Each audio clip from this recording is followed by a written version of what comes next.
Very special good morning to all of you. Welcome to our YouTube channel JK24 Study. My dear friends, आज के इस video में हम पढ़ेंगे NCERT कक्षा 10 विज्ञान का चैप्टर नंबर 1 जिसका नाम है रासायनिक अभिक्रियाएं एवं समीकरण। तो आज इस वीडियो में हम शानदार पारी खेलने वाले हैं। तो ये पार्ट नंबर 4 है। इससे पहले हम 3 वीडियोज़ अपलोड कर चुके हैं। अगर आपने नहीं देखी हैं तो पहले उन्हें देख लीजिए और उसके बाद में इसे देखिए। चलिए स्टार्ट करते हैं। संक्षारण यानी कि कोरोशन यानी कि लोहे की नई वस्तुएं चमकीली होती हैं परंतु कुछ समय तक नम वायु में खुला छोड़ देने पर उन पर लालिमा युक्त भूरे रंग की परत चढ़ जाती है। साधारण बोलचाल की भाषा में इस प्रक्रिया को जंग लगना कहते हैं तथा यह भूरे रंग की परत जंग कहलाती है। विज्ञान की भाषा में इसे संक्षारण कहते हैं। ठीक है ना। देखिए, कोई भी हमारे पास अगर कोई लोहे की वस्तु है, अगर हम खुला कहीं धूप में या फिर सर्दी में छोड़ दिया जाए, ऐसे ही बाहर पड़ा रहने दिया जाए, तो उस पर क्या है कि लाल रंग की परत चढ़ जाती है। तो आपने देखा होगा उस पर लाल रंग की जो परत चढ़ जाती है उसे हम कहते हैं जंग। और अगर विज्ञान की भाषा में देखा जाए तो उसे कहते हैं संक्षारण। क्या कहते हैं? संक्षारण कहते हैं। ठीक है ना। चलिए, तो जंग का रासायनिक सूत्र जो है Fe2O3X H2O है। ठीक है ना। ये जंग का रासायनिक सूत्र है। आपके क्वेश्चन में पेपर में आ सकता है। आगे आता है कि संक्षारण से बचाव के उपाय। ठीक है ना। देखिए, संक्षारण जो है यानी कि जंग है, तो जंग से हम कैसे बच सकते हैं, यानी कि अपनी वस्तुओं को हम जंग से किस प्रकार बचा सकते हैं। ठीक है ना। तो उसके उपाय इसमें देख लीजिए। जैसे कि लोहे तथा धातु की वस्तुओं पर पेंट करने से उनकी सतह वायु और नमी के संपर्क में नहीं आ पाती है। ठीक है ना। अगर हम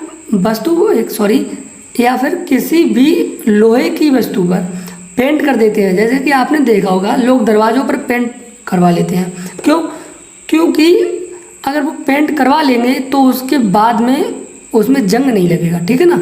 तो इसलिए पेंट करवा लेते हैं और संक्षारण नहीं हो पाता है।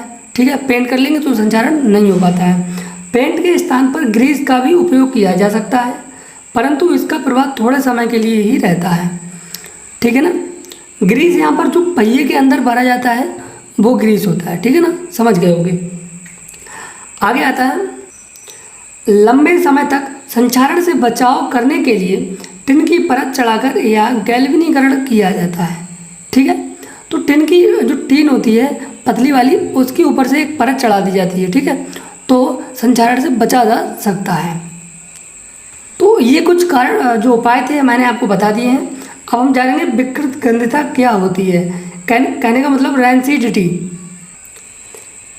वसायुक्त अथवा तैलीय खाद्य पदार्थ जब लंबे समय तक रखे रहते हैं तो वायु यानी ऑक्सीजन द्वारा उपचयित होने के कारण उनके स्वाद तथा गंध बदल जाते हैं। इसके फलस्वरूप वे खाने योग्य नहीं रहते, अर्थात वे विकृत गंधी हो जाते हैं। इस प्रक्रिया को ही विकृत गंधता यानी कि रैंसिडिटी कहते हैं। तो कहने का मतलब अगर हम समझें तो वसायुक्त यानी कि जो जिनमें घी दूध वगैरह होता है तो ये सब होते हैं वसायुक्त। ठीक है ना। यानी चिकने पदार्थ। और तेलीय खाद्य पदार्थ होते हैं। खाद्य का मतलब होता है खाने वाले पदार्थ। जब हम इन्हें ज़्यादा समय तक कहीं रख देते हैं, ठीक है ना, तो उनमें ऑक्सीजन के कारण जो होता है नहीं कि उनमें एक अलग प्रकार की गंध उत्पन्न हो जाती है और उनका स्वाद भी जो है बदल जाता है। ठीक है। जब उनका स्वाद बदल जाता है यानी कि विकृत हो जाता है तो इसे ही हम कहते हैं विकृत गंधता। ठीक है ना। उम्मीद करते हैं समझ गए होंगे। जैसे कि देख लीजिए, एक उदाहरण के तौर पे मैं आपको बताना चाहूँ, जैसे कि शाम की रोटी होती है, अगर हम सुबह के लिए उसे खाएं तो आप देखते हो गर्मियों के मौसम में जो रोटी होती है वो बेकार हो जाती है, यानी कि उसमें जो है दुर्गंध आने लगती है। ठीक है ना। उसका स्वाद बिल्कुल बिगड़ जाता है। तो ये प्रक्रिया होती है, इसे हम कहते हैं विकृत गंधता। ठीक है। उम्मीद करते हैं समझ में आ गया होगा। विकृत गंधता से बचाव के उपाय। ठीक है ना। यानी कि विकृत गंधता से किस प्रकार बचा जा सकता है। प्राय तैलीय तथा वसायुक्त खाद्य सामग्रियों को लंबे समय तक विकृत गंधता से बचाने के लिए उनमें उपचयन रोकने के लिए प्रतिऑक्सीकारक पदार्थ मिलाए जाते हैं।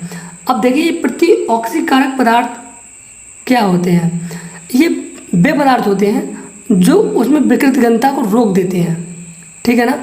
दूसरा आता है, खाद्य पदार्थों को वायुरोधी पात्रों में रखने से उनके अंदर वायु यानी ऑक्सीजन प्रविष्ट ना हो पाती है, फलतः ऑक्सीकरण नहीं हो पाता और पदार्थ विकृत गंधी नहीं हो पाते हैं।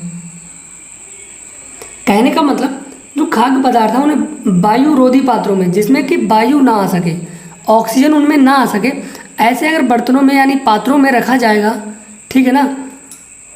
खाद्य जो पदार्थ हैं वो ऐसे बर्तनों में अगर रखे जाएंगे तो वो विकृत गंधी नहीं होंगे, क्योंकि जहाँ पर ऑक्सीजन नहीं पहुँचती है तो वहाँ पर आपके पदार्थ वैसे ही रहते हैं, और जहाँ ऑक्सीजन पहुँच जाती है ऑक्सीजन के कारण वो विकृत गंधी हो जाते हैं।